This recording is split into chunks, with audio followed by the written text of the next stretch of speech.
see a heart that is desperately defending itself against the next potential hurt?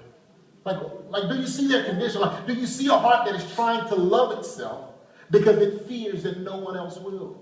Like, what do you really see in them? Do you see their condition? And when we look at the scripture, the priest and the Levite, they did exactly the same thing. Like, they come to this man, and it says they crossed to the other side of the street.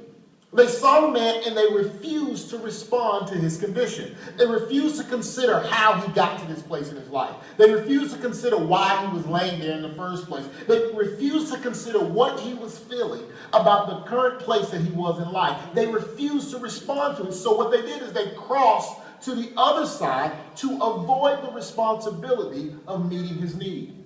Now that sounds horrible, but we do the same thing. And the way that we cross to the other side on people is we do it in our minds. Meaning, we choose a perspective that may be far away from the truth about them, but it's closer to a comfort level for us.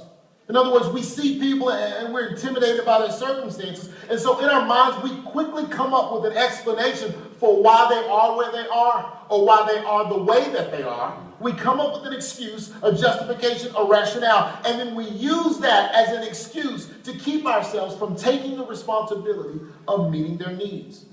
We overlook them, and it's not something that's an oversight.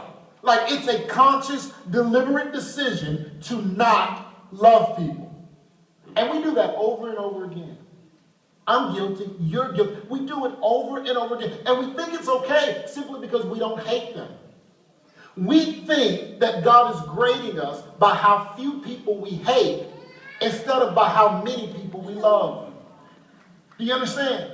But this next scripture, James 2:12-13, it clarifies that for us because it says, you will be judged on whether or not you are doing what Christ wants you to do.